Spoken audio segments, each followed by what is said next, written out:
How about now? How about now? Am I coming across now? You need to get back to me and let me know. Jeez. Oh, good. Good, good, good. All right, thank you. All right, excellent. All right, so I guess K-Talk is down. I can't get any response from K-Talk at all on my computer this morning. So as I would, yeah, oh, well, our streaming audience is picking up. Good. So as the numbers increase, I'll continue to do this.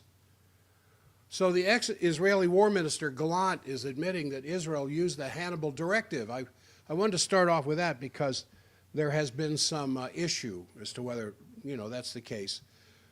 During the war in Gaza, so the former war minister, Gallant, who resigned, admitted that the Israeli opposition forces were ordered to implement the Hannibal Directive.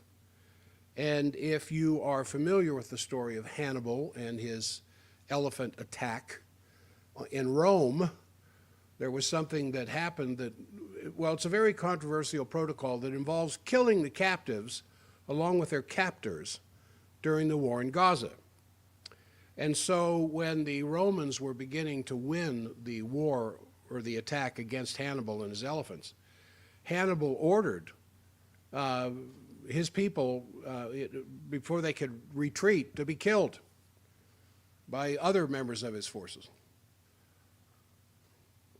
Well, Gallant has finally come out and admitted that they used the Hannibal Directive back on October 7th of, was it 23? And Gallant also criticized the police security minister, Ben-Gvir, for his provocative storming of the Al-Aqsa Mosque, which, ignited the whole situation in the first place. So the Israeli military is facing a wave of resignations following its failures on October 7th. And the Israeli Channel 13 is describing this current situation that is going on right now as an absolute shockwave within the army. So Israel's military chief, Lieutenant Herzi Halevi, announced his resignation about 3 weeks ago, citing the accountability of the military's failure during the October 7th operation by the Palestinian resistance. So in a resignation letter that was made public by the Army, Halevi stated that he was stepping down, quote, due to my acknowledgement of responsibility for the military's failure on October 7th. Now, while claiming that his departure comes amid all the significant successes by the military, Halevi conceded that not all of the war's objectives had been fulfilled. So additionally, the Major Finkelman, who's commander of the Israelis' Southern Military Command that oversees Gaza, also resigned. And then in a television address on the evening of his resignation, Halevi emphasized that the Israeli military, quote, must provide answers for the failure of October 7th and learn from its mistakes. Now, the Israeli occupation Prime Minister Netanyahu, of course, fired Gallant in November, citing a breach of trust during the continued war on Gaza because of the things that Gallant was saying. So in a statement, Netanyahu noted that substantial strategic disagreements had surfaced between him and Gallant recently, and last month, the Israeli media, January, reported that Netanyahu was seeking to dismiss Gallant, citing his obstruction of expanding the attack on Lebanon. So Netanyahu stressed that full trust is critical between the prime minister and the security minister during a war, and unfortunately that trust has eroded. He said that he asserted that the disagreements were not only made public in an unacceptable manner, but also reached Israel's opponents who had derived great benefit from the matter. So even the UN has admitted that Israel killed their own citizens on October 7th during the Hannibal Directive. The report, and this came out June of last year, And Israeli Brigadier General Barak Hiram ordered an Israeli tank to fire on a house full of Israeli hostages that were taken captive by Hamas October 7th, 2023. So the Israeli military likely killed more than a dozen of their own citizens during the October 7th attack, and the United Nations investigation has alleged that. Now, bear in mind, the UN is extremely conservative and even biased in favor of Israel and the West in its verdicts, but this is rather damning. And it's beginning to be more and more public information all the time, because the report by the UN Commission investigating the attack on Israel and the subsequent war in Gaza documented strong indications that the Hannibal Directive was used in several instances that day, harming Israelis at the same time as striking Palestinian militants. So it happens in different manifestations. It's kind of like, you know, somebody's robbing a bank, and the robber, and the place is surrounded with police, and the robber grabs an innocent bystander and holding a gun to their head as they slowly back out. So he tries to get to his car, or the getaway vehicle, or whatever else. And the police all, you know, don't shoot, let's talk about this. Don't. Well, the Hannibal Directive is to shoot the hostage plus the bank robber. That's what's alleged to happen to a large number of Israeli hostages, which is why this second phase of the ceasefire is going to end rather painfully here before too long, because, oh, wait a second here. There may not be a whole lot of hostages left to get out. What is this? Boy, now my equipment is acting really funky.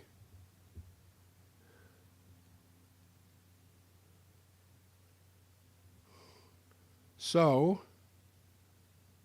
I am trying to, I'm sorry, trying to coordinate KTalk with the stream. Why won't that turn on? All right. It keeps flipping out. I wonder if it didn't charge.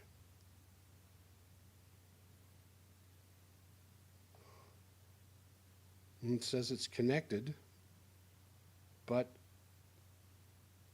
it flips out. I'm sorry. Please forgive me.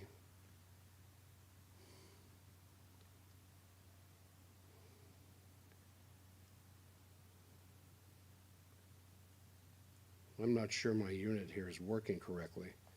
Let's try that one more time, and then I just will abandon the radio station if I can't make contact here. Yeah, that's the problem. It didn't charge. All right. No, that's my fault.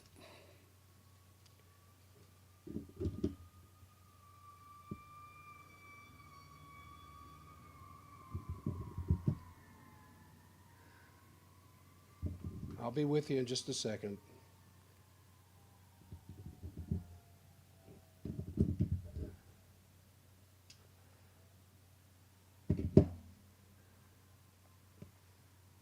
All right.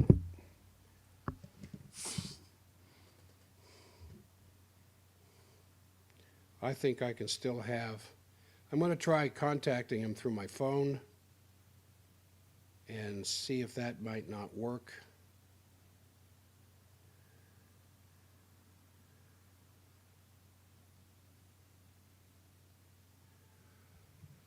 And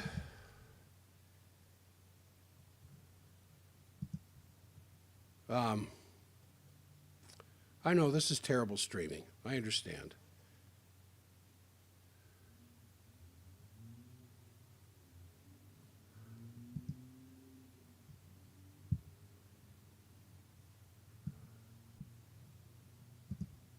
Okay. All right. I'm just going to call it quits. Forget it. Forget it. I can't make any contact with K-Talk at all. So let's get back. The Hannibal Directive, which officially was revoked back in 2016, was put in place to prevent the capture of Israeli soldiers by enemy forces who could use them as bargaining chips. And so it would allow the troops to open fire even if it caused the death of a comrade. That's the whole idea. So when you see the enemy grabbing a hold of one of your people, and one of your people happens to know the agenda, the order of battle, everything that's going to be taking place, and they have such horrible methods of torture that you know he's going to spill his guts, no fault of his. You can only put up with so much torture. As George Bush and his vice president found out, torturing in Guantanamo and torturing outside of U.S. territory in Iraq, you may not always get the most accurate information out of torture, but one thing is for sure, the Hannibal Directive was for you to kill the member of your team while you can still get to them before they get tortured and release all their information. Well, they finally admitted that that had an awful lot, not a lot, but it certainly took place during the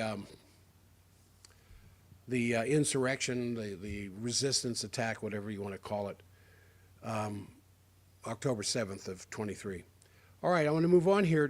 Tulsi Gabbard, apparently her stuff is going to reach the full floor of the Senate. Kennedy is reaching the full floor of the Senate. I'll get to some information on that as well. This is exciting.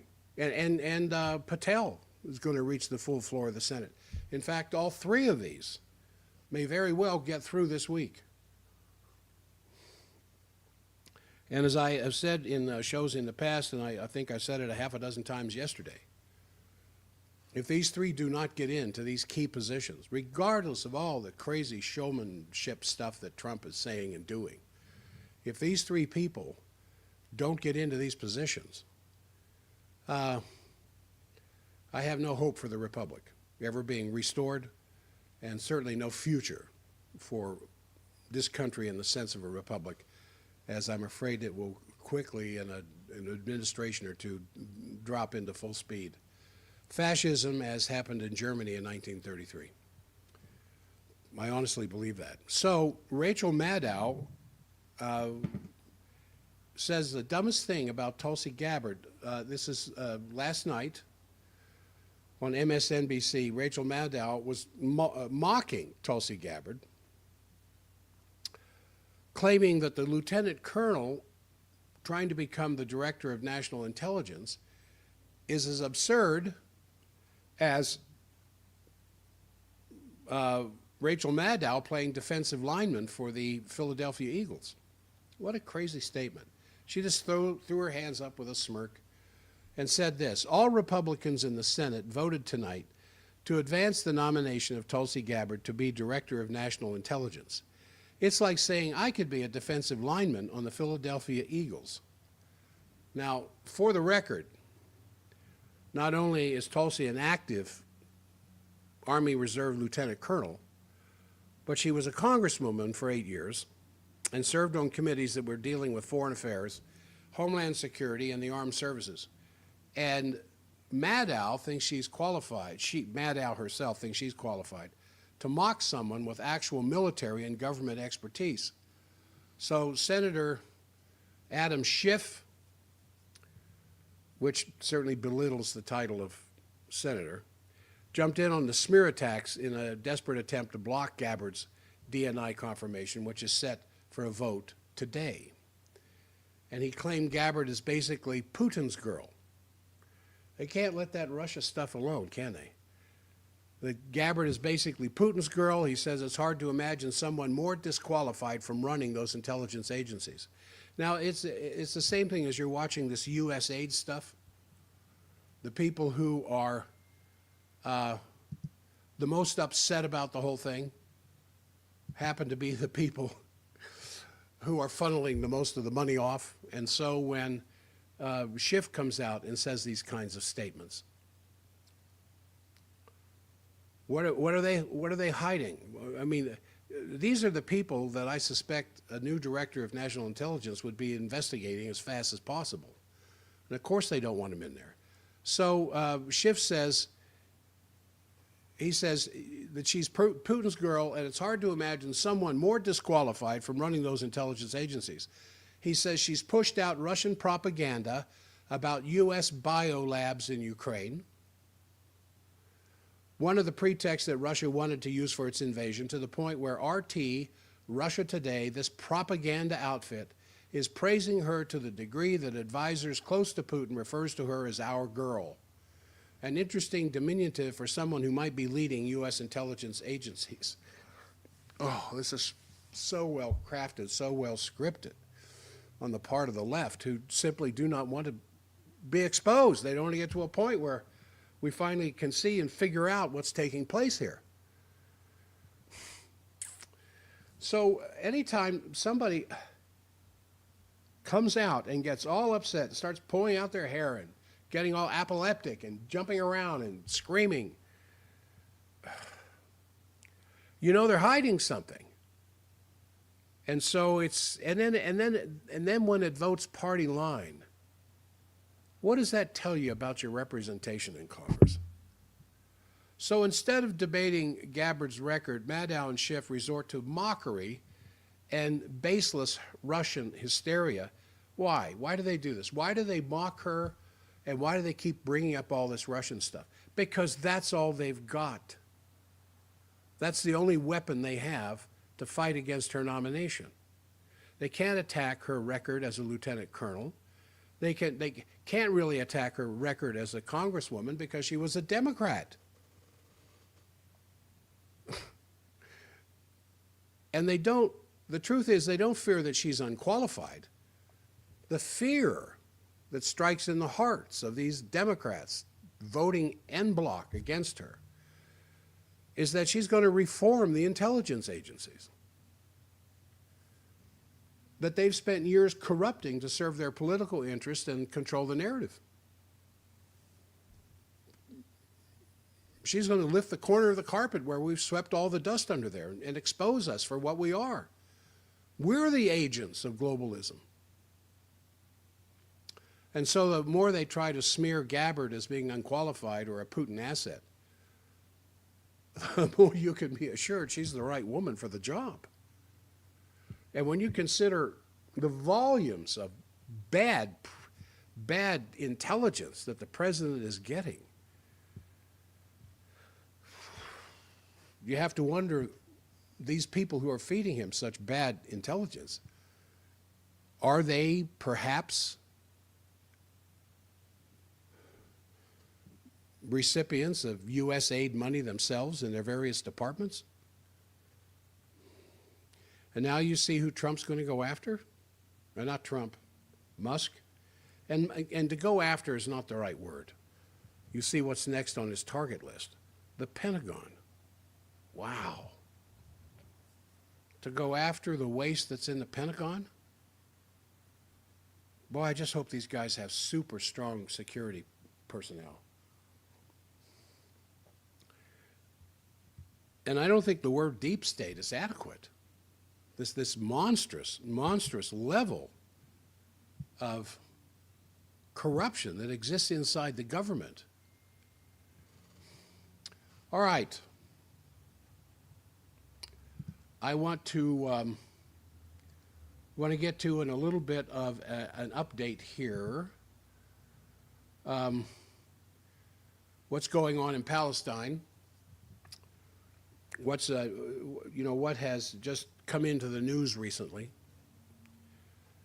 And and then I'm getting text from radio listeners who are just talking about dead air. Yeah, there's just dead air. I don't know what the problem is, and I haven't heard from Paul, which is very unusual. Usually I hear something by now, and so Paul must be occupied with something. All right, so I want to get over to because the League of Arab States. Now I'm getting ahead of myself. When you hear some of these outrageous, outlandish things that President Trump is saying, again, I keep telling people, you have to remember that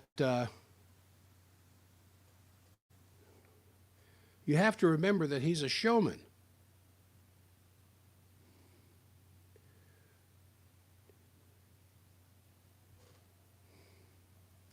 That he's a showman, and it's kind of like the old boxing technique of Muhammad Ali. You know, float like a butterfly but sting like a bee. To distract your opponent. And so he says these things. There's no way in the world what he's talking about Gaza could ever possibly happen. That just isn't going to happen. But why does he talk like that?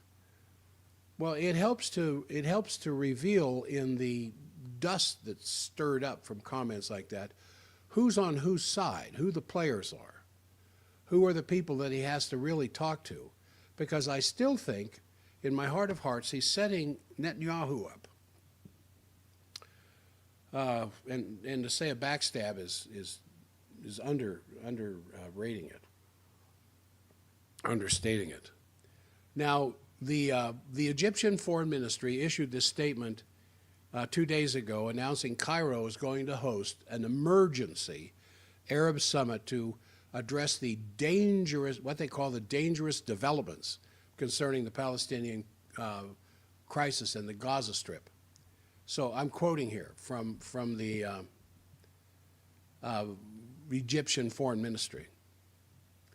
And why am I talking about these things? I'm talking about these things because I don't want to see American soldiers there, or American Marines, or American Airmen, or American Navy personnel. I don't want them anywhere near that place.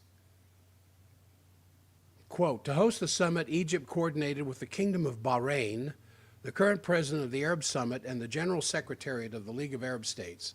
Egypt has also been in extensive consultation with Arab nations, including the state of Palestine, which requested the summit. Over the past few days, Egyptian Foreign Minister Badr Abdelhadi made a series of phone calls with several Arab counterparts to mass regional efforts in a bid to thwart the U.S. proposal of displacing the Palestinian people. See, this is just what I'm talking about. There is no way on heaven's green earth that they're going to take 2 million people out of Palestine and send them to these other countries. If it was 2,000, you could do that. You're not going to do that with 2 million people. But this is what's happened in the dust of these outrageous statements of President Trump. Because he wants to know who the players are. Because I think he's going to get rid of Netanyahu. Now, Netanyahu's serious prostate cancer. You can see the color of his skin getting really grayish. I mean, the man's dying. But some political statements have to be made here. Now, the Egyptian Foreign Ministry said, upon directives from President Abdel Fattah el-Sisi, Abdelhadi phoned the foreign ministers of Saudi Arabia, the UAE, Kuwait, the Sultanate of Oman, Bahrain, Jordan, Iraq, Algeria, Tunisia, Mauritania, and Sudan. The Arab foreign ministers addressed the latest developments of the Palestinian issue and the catastrophic conditions in the Gaza Strip and the West Bank. Egypt's announcement comes in the wake of a controversial and off-the-wall remark by President Trump on February 4th, suggesting the dislocation of Palestinians from Gaza to neighboring countries such as Egypt and Jordan. And then, of course, Netanyahu had to put in his 2 cents worth and suggested Saudi Arabia take the Palestinians. Why? Because they have lots of land. So these remarks have sparked all kinds of outrage and ridicule by many Arab and Muslim nations, but as due to the pleadings of the Palestinian people and whoever's speaking for them, the PLA, this massive Arab conference is coming together now to what are we going to do about it? So in a February 3rd open letter as an op-ed for the UAE, the news site The National, former director of Saudi Arabia's intelligence agency and the former Saudi ambassador to Washington, His Royal Highness Prince Turki Al Faisal, responded to President Trump's recent statements about the relocation of Gazans from their land, and it's titled that the remarks by His Royal Highness were, "Mr. Trump, it's time for America to recognize Palestine. The Palestinian people are not illegal immigrants to be deported to other lands." He says the people of Gaza are refugees from Israel's earlier wars in the 1948 and 1967, and as he is writing here, as if they are to go anywhere, he said they should be allowed to return to their homes, to their orange and olive groves in Haifa, Jaffa, and other towns and villages from which they fled or were forcibly driven out by the Israelis. So he goes on. He says this in his letter to President Trump. "Mr. President, you declared intent to bring peace to Palestine is much lauded in our part of the world. I respectfully suggest that the way to do that is to give the Palestinians their inalienable right to self-determination and a state with its capital in East Jerusalem, as envisaged in UN General Assembly Resolutions 181 and 194 and Security Council Resolutions 242 and 338 and the Arab Peace Initiative." He continues, "All the Arab and Islamic countries, as well as the Palestinian Authority, accept the terms of the Arab Peace Initiative to end hostilities and establish relations with Israel. 149 countries recognize the Palestinian state. Please make your country the 150th. No peace in the Middle East will be realized without addressing this noble issue justly and fairly. Be remembered, Mr. President, as the peacemaker." So his sentiment was echoed by various members of this council and the Saudi Shura Council, which is the council that advises the king of Saudi. And writing in the Saudi newspaper, he said Trump's reckless approach stems from ignoring the advice of experts and dismissing the dialogue. He said that Zionists and their supporters must realize well that they will not be able to lure Saudi leadership and government into the traps of media maneuvers and false political pressures. So where are we? We're in phase 2 of the ceasefire that was supposed to be some 40 days long or whatever. Smotrich wants to violate it right now. Netanyahu wants to violate it right now. We don't have all of the information that took place in private, outside of the press, discussions between the president and Netanyahu and Witkoff. And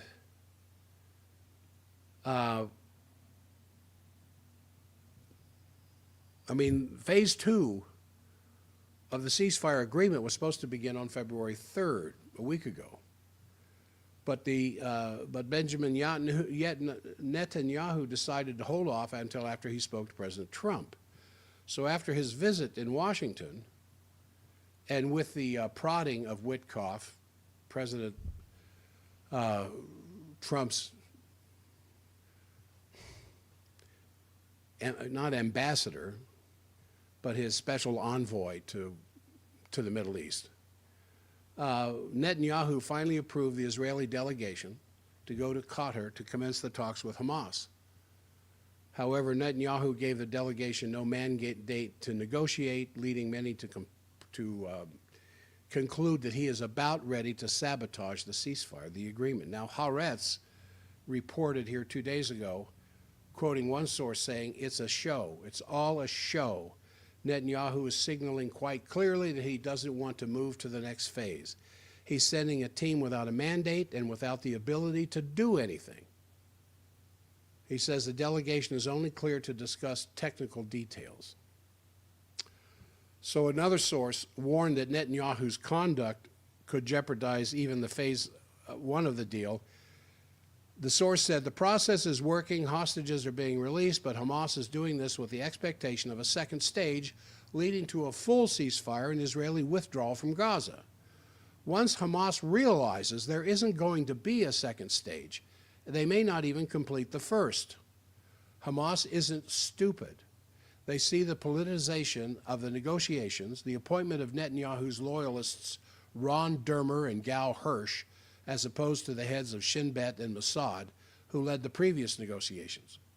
And the statements from Finance Minister Bezalel Smotrich, and the other right-wing ministers threaten to topple the government. They'll understand where this is headed. Now, another glimpse of this was given again in Haaretz a couple days ago, in a column. Amos Harel, who's a Haaretz analyst at Haaretz, said that an unnamed Israeli source who spoke with Haaretz's Liza Rozovsky in Washington over the weekend reported that Netanyahu's new demands are that if Hamas doesn't agree to cease to exist in the Gaza Strip, then their options are to resume fighting and to extend the first stage of the deal. Israel, he added, would agree to withdraw from the Philadelphia corridor and the buffer zone along the Gaza-Israeli border only if Hamas leaders and everyone connected with Hamas is exiled. That ain't going to happen. I mean, they won. They pushed the IDF out of Gaza. Essentially, Hamas won that stage of the war. And they're there in numbers, and they're recruiting. You know, I pointed out they're recruiting heavier numbers all the time. I pointed out yesterday in this heartbreaking march from the southern, below the dividing line between northern and southern Gaza, and the march of these tens of thousands of Palestinians across the border zone back into the northern part of Gaza, singing and dancing as they go. And they're completely surrounded by absolute decimation as far as these buildings are concerned. What do you think that has in the mind of young Palestinian men who haven't joined Hamas, who haven't been political, who haven't been militaristic, but they see these flattened buildings and they can't find their friends and they can't find family members that were in these buildings when they pancaked down? What do you think is going on with Hamas right now?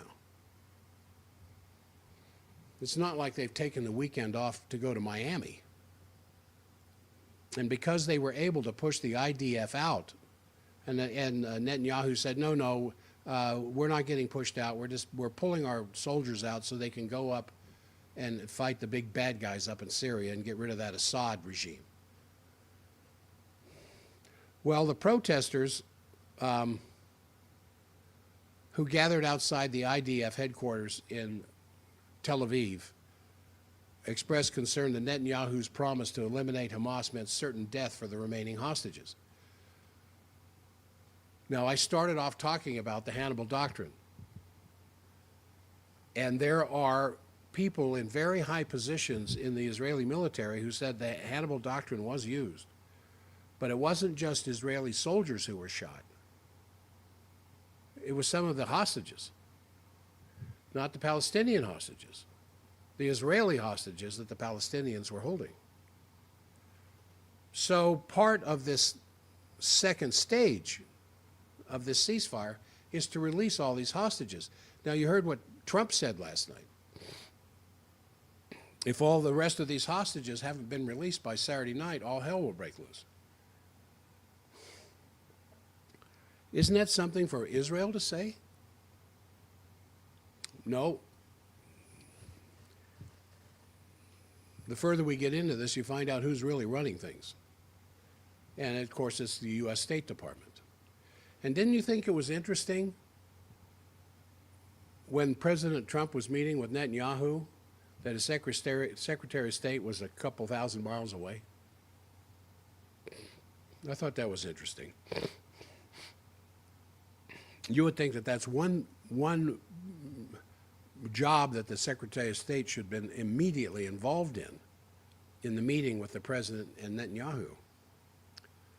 So the protesters are accusing Netanyahu of trying to block the deal from progressing to its second phase fully, which is going to leave dozens of Israeli hostages in captivity, because he needs to keep his government intact.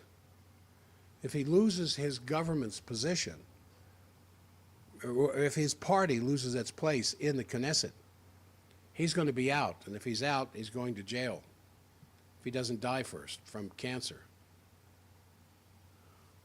So the Hamas political bureau member Bassem Naim told the Agence France that the ceasefire deal is in danger and may collapse. I'm quoting from TASS. The official accused Israel of delaying the implementation of the deal and not following through on its obligations. Said Hamas is still ready to continue the talks in Qatar and move on to phase 2 of the deal.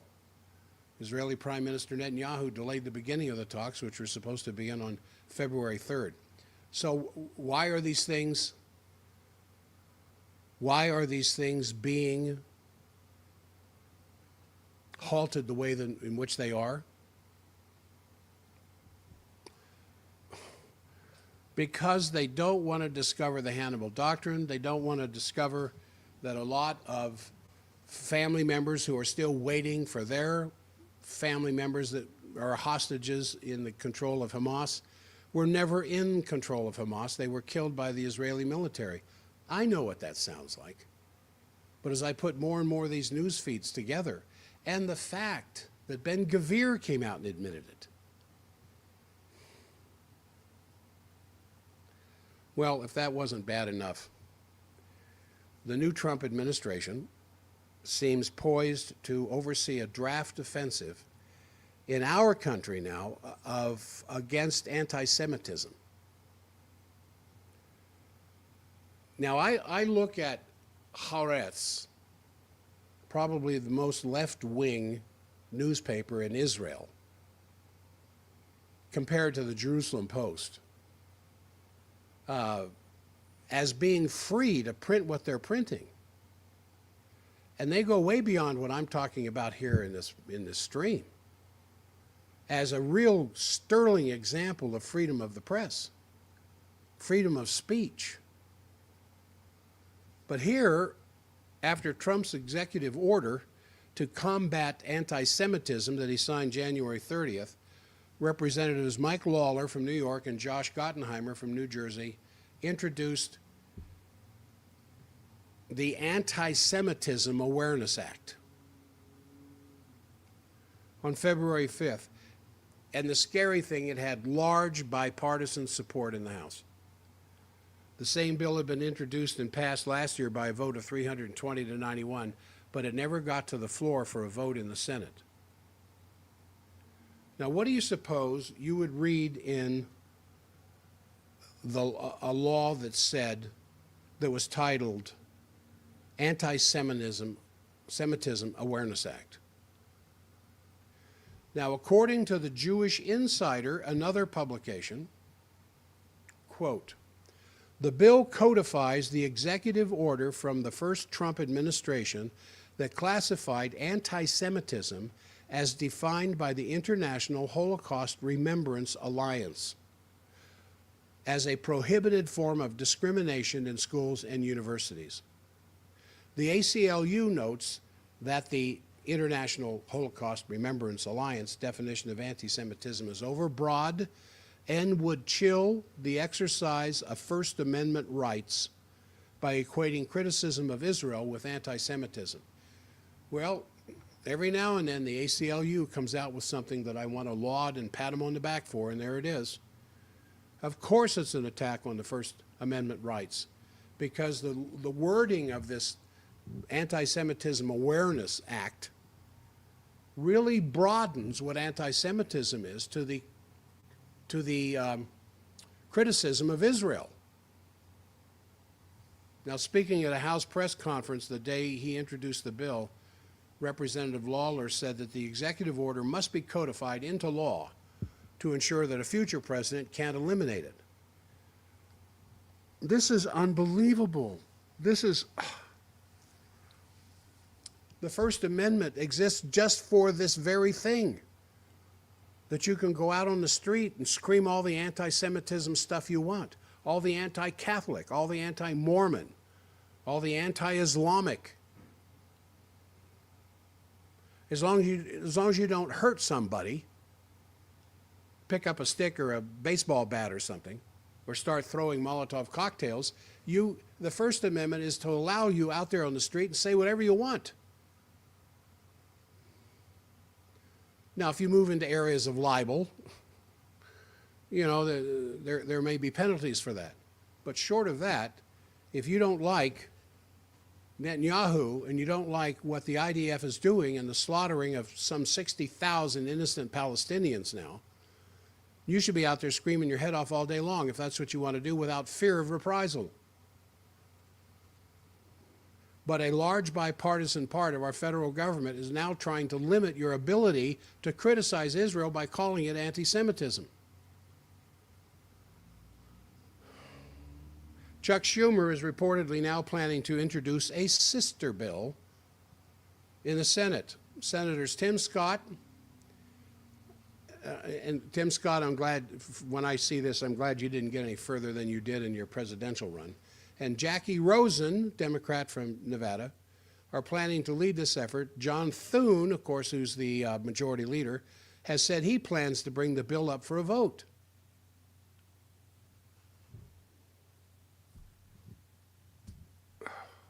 At the same time, you know, the new Attorney General, Pam Bondi, immediately introduced major anti-Semitism initiatives upon her confirmation for the position.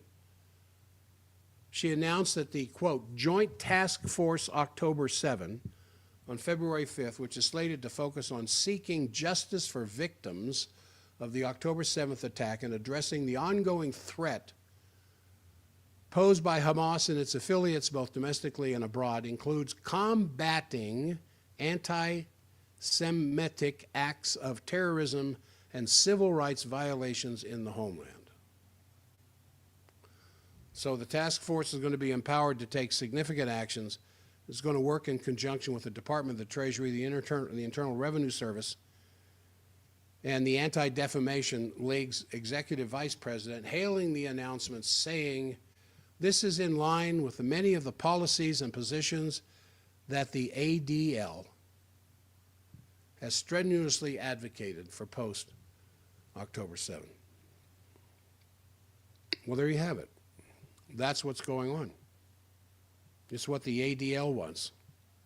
Okay, another question is, has Trump talked to Putin? In an interview with the New York Post, February 7th, which is 4 days ago, Trump seemed to claim he's spoken to President Vladimir Putin on the phone. And when he was asked how many times the two leaders had spoken, Trump said, I'd better not say, but he believes Putin does care about the killing on the battlefield and he wants to see people stop dying.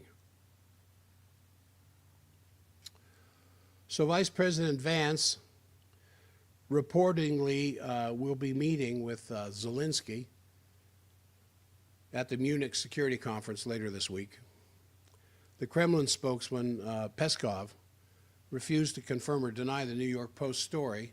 Peskov said, what can be said about this news? As the administration in Washington unfolds its work, many different communications arise.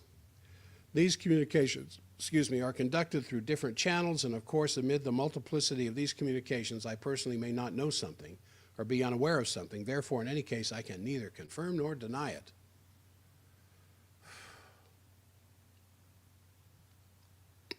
All right, now,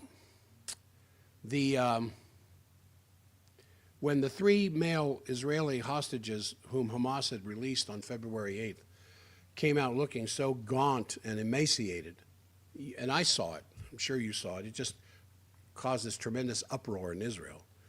And while there's anger at Hamas for the way these three were apparently treated, the optics look particularly bad for Prime Minister Netanyahu, who was watching the show, watching their release from his luxury hotel in Washington, D.C. And nonetheless, Netanyahu's tried to use it to his advantage, He said, "We have once again seen what the Hamas monsters are. They are the same monsters who slaughtered our citizens and abused our captives. We will do everything," and Trump agrees with me, "to return all the hostages, but Hamas won't be there. We will eliminate Hamas and return our captives." Oh, such bluster. So the senior officials in the defense establishment denounced Netanyahu after he expressed outrage, and they said over Hamas because of the emaciated condition of the hostages. And a spokesperson for the Defense Department said, "What did he expect? It should have come as no surprise to him. The Prime Minister is familiar with the intelligence material and the medical opinions, and the more that passes, the more the releases are going to become difficult in terms of the hostages' appearances." Well, what they're not talking about, you'll remember a few months ago when they released some hostages and the IDF found out where they were, they attacked the building. So what's Hamas going to do? Well, they did the only expedient thing they could do, is return back underground. And so these people who were allowed to be in the sunshine were now stuck back down in the tunnels, the Hamas tunnels deep underground in Gaza. Who knows what kind of food they did or didn't get, because in these isolated conditions that were brought on primarily by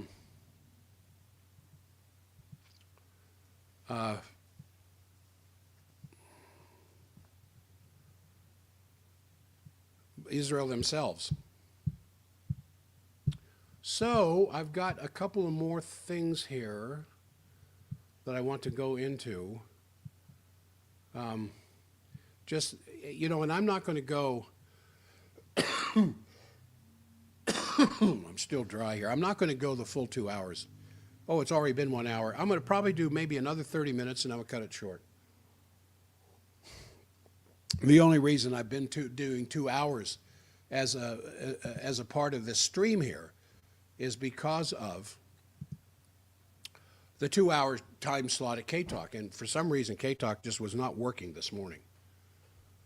So anyway, if you look at the whole strategic picture, I'm a few points I want to make here, and then I'm going to cut this off, which is extremely moving in all directions possible, shaking up all kinds of things out there. And you try to get some criterion on how to judge this.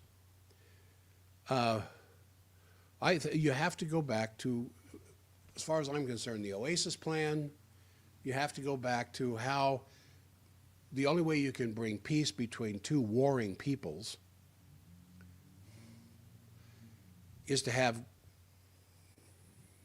kind of a codependent economic development. You're not going to have economic development in this part of the world to the level that's necessary to establish some kinds of domestic peace between them without the two-state solution and without tons and tons and tons of water, which is the direction this security development architecture is moving. Now, while everything is in a tremendous state of flux, not written in stone, especially because of the extremely important meetings between Trump and Putin and Trump and Xi Jinping that are pending, there's all these conflicting reports that Trump may, according to Trump himself, he may have talked to Putin, as I was saying, but nobody is really confirming that, not even the New York Post that released the information, and Peskov isn't either, the spokesperson for Putin. So these meetings are of the utmost importance to identify how this whole strategic situation is evolving, because we have to see Trump sitting down with Putin and Trump sitting down with Xi Jinping and what comes out of those conferences.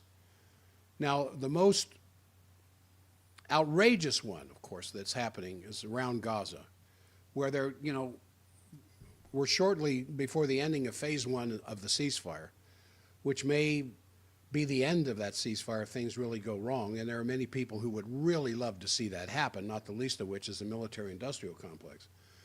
But I think that one of the most alarming things is what Trump said. saying he's committed to buy and own Gaza, which I said is absolutely not going to happen, but he's pushing those ideas, saying he's committed to buy and to own Gaza, and that it would be a big mistake to let the Palestinians continue to live there. And it would be, you know, or even to return, or return once they're removed, because there is nothing for them to move back to, and the U.S. is going to develop it, own it, and very slowly develop it, with the invitation of other nations to come in and build their casinos and their golf courses.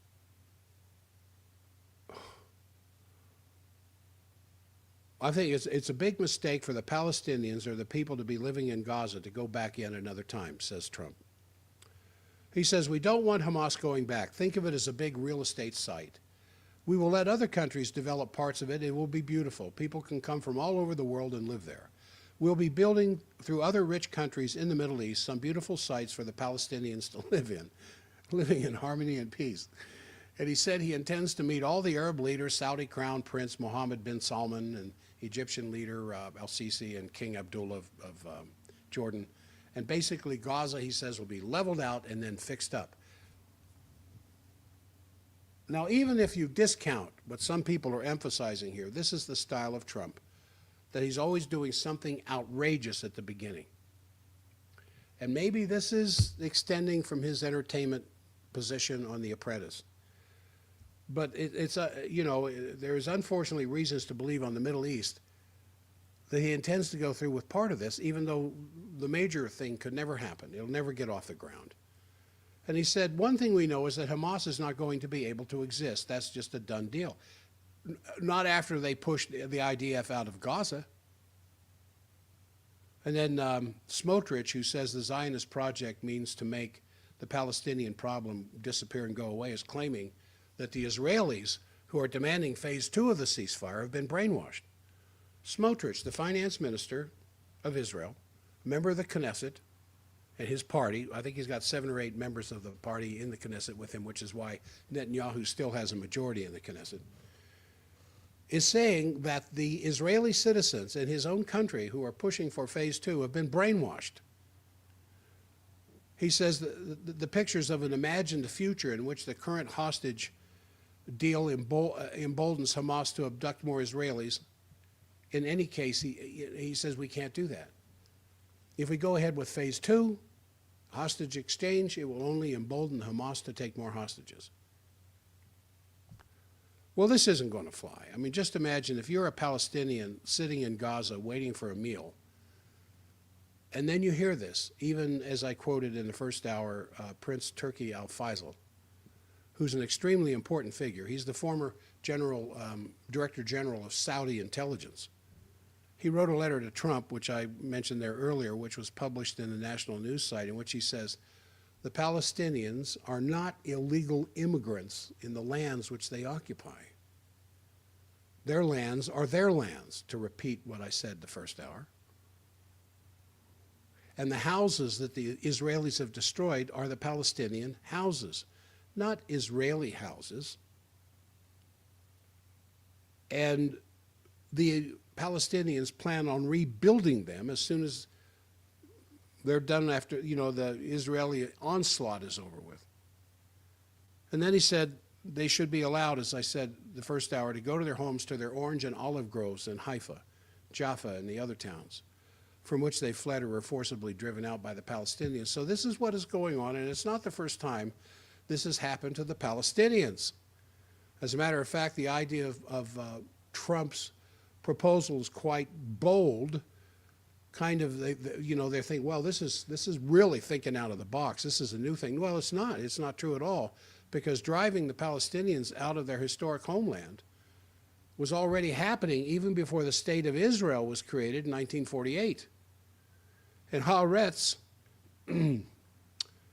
reports that Israeli sources would have been telling Netanyahu is planning to sabotage the ceasefire in Gaza to keep it from progressing to the second phase after 42 days when the first phase is up, and therefore things could go quickly in the same nightmarish pattern that we saw in the very final few weeks of the Biden administration. Now, this plan by Trump which is really the Netanyahu plan from the spring of 2014. And there are documents showing up now which make it very clear that this is the old Netanyahu plan, completely rejected by all the forces in that region. And it's quite amazing that Trump keeps saying that he's going to talk to these people when these people have just completely rejected it. So he's going to go talk to Saudi, he's going to talk to UAE, he's going to talk to all the way down to the Sudan about taking Palestine. And every single one of them has said, forget that. It's nonsense. We're not about to do that. Erdogan's one of them. And he denounced he says it's a meaningless plan pushed by the Zionist lobby. So he told reporters on Sunday that Ankara has a firm opposition to any plan that would forcibly expel Palestinian population from their homeland. He said, no one has the power to remove the people from Gaza from their eternal homeland that has been around for thousands of years. Gaza, the West Bank, East Jerusalem belong to the Palestinians. But also the King of Jordan and the President of Egypt and all the others are against it. And the Saudi Arabian Foreign Ministry said this: the Palestinians are the rightful owners of their land and not intruders or immigrants who can be expelled at the will of the Israeli occupation. That really is the question. How does Trump imagine to implement that when he completely ignores what everybody else is saying? Well, that's the art of the deal. That's how American real estate magnates get the job done. They start off with some rather outrageous comments to narrow down the perimeter of the deal. So I wanted to say something about U.S. aid because I think it'll be good if all these liberal regime-changing mechanisms that extend through U.S. aid to more than 100 countries, financed by apparently about $40 billion a year, be rooted out. But the whole problem isn't going to go away because Marco Rubio said that the U.S. aid activity will not be closed down. It will just be brought into accordance with the foreign policy of the Trump administration. So it remains to be seen what foreign policy is, but it's definitely not yet a settled question as far as that's concerned. I could get into U.S. aid more. I'm going through my notes here of whatever is really pressing right now. What's going on in Germany is, I think they're only 2 weeks away from their federal election. And if Merz wins, and it looks like he will, he's the one who wants to take the German missiles and put them in the Ukraine. And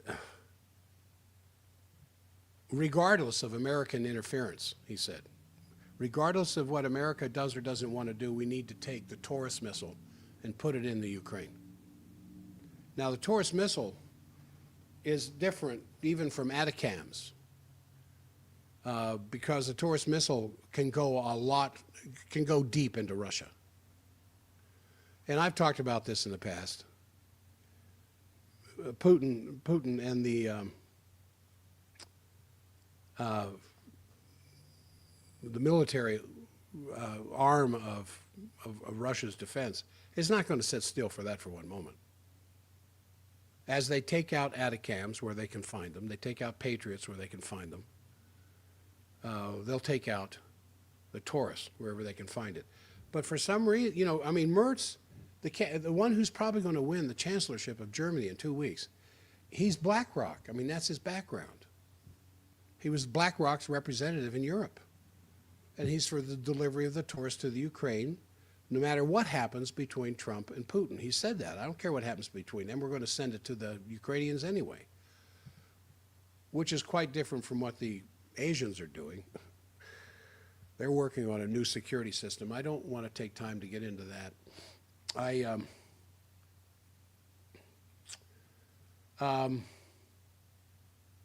am, the thing that I'm sitting on top of right now, the thing that means the most to me this morning, is what's going to happen with these three people who are in a position to take a big step in saving the Republic: Tulsi Gabbard, Kash Patel, and Bobby Kennedy Jr.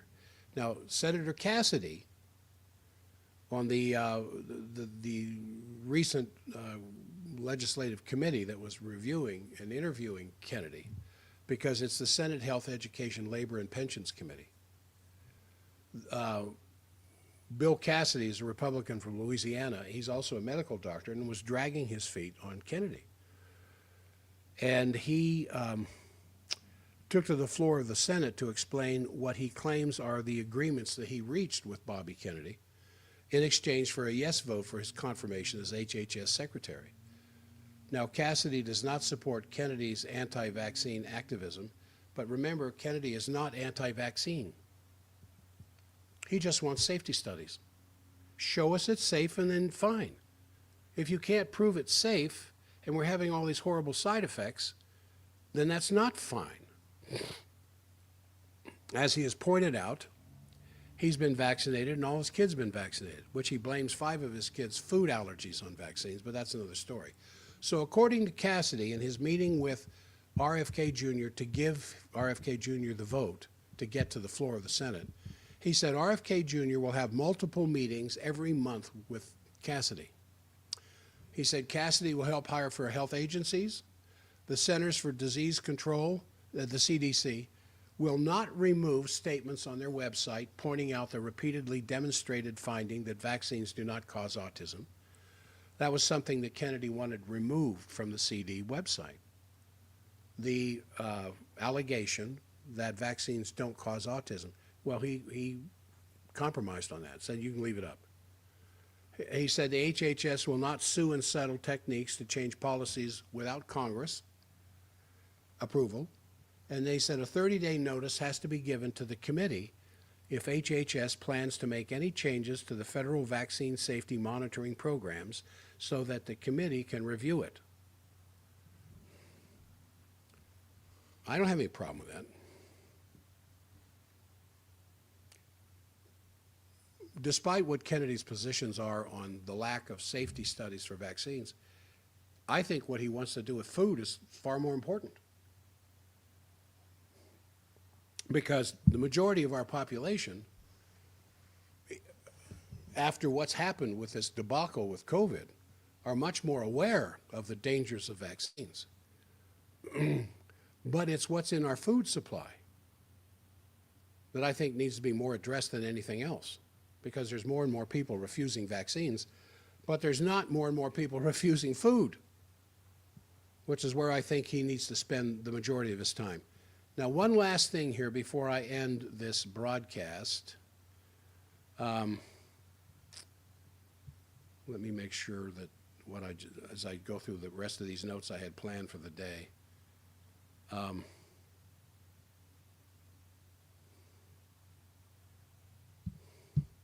Was one of the biggest things that Trump has done so far.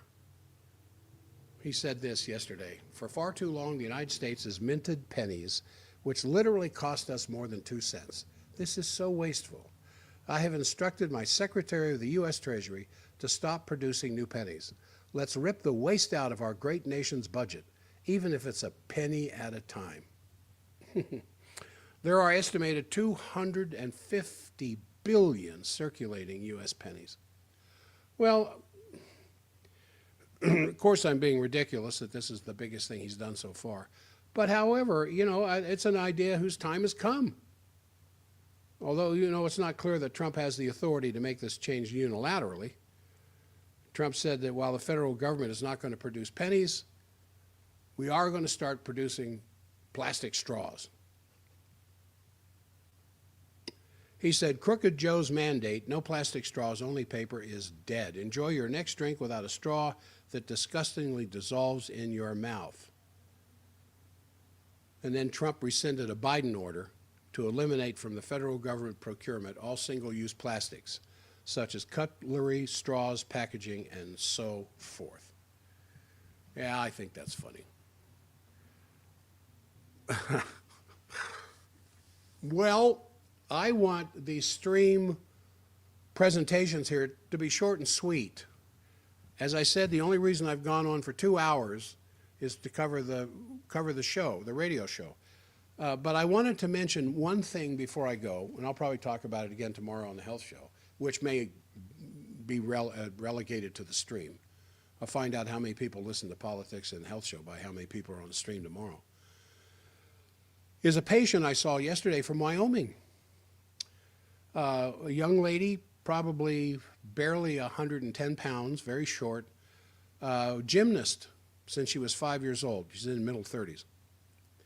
And has had multiple surgeries, multiple injuries, and multiple surgeries, and was just in a horrible state of mess. She came in from Lander, Wyoming, referred by somebody up there, and just horrible pain. Neck was seized up, headaches constantly.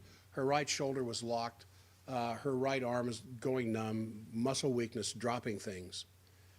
And of course, they're telling her your only way out of this is surgery. So I took a look at her and I said, well, yeah, I'm pretty sure I can help. How much I can help, I don't know, but I'm pretty sure I can help you. Let's get some film and see what we've got. So I took some pictures, and much to my shock, it was a very, very small misalignment.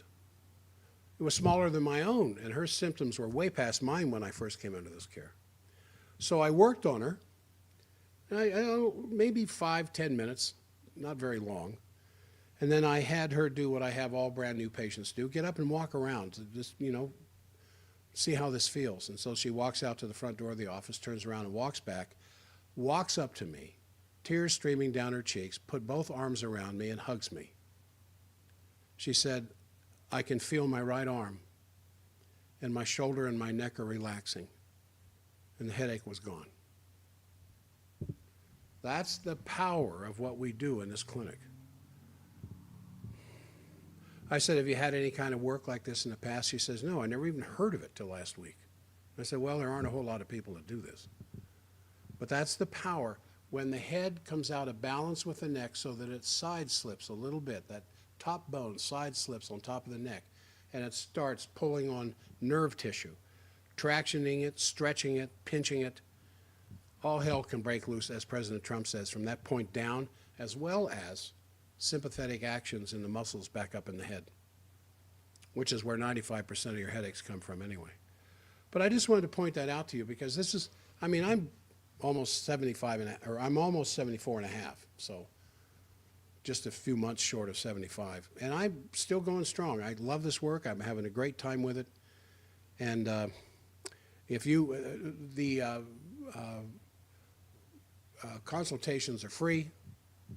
I reserve about a half an hour to sit and talk with you about your problems, your conditions, and what we can do about it. So whether we're talking about seizures or headaches or migraines, neck pain, upper extremity problems with the arms and hands, back, low back, sciatica, low back pain, knee problems, it's all the result of the body being out of balance with the direct forces of gravity.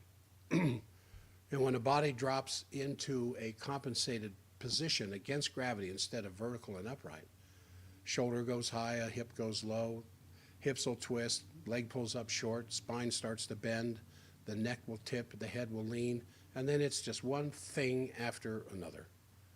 All we do is just get the head painlessly back in a balanced position on top of the neck. But the only way you can do that is x-rays taken from different directions, so you can see exactly what misplaced and where. And when these things are restored to their proper position, in the words of my patients, miracles happen. To me, it's just mathematics. It's just simple mathematic analysis.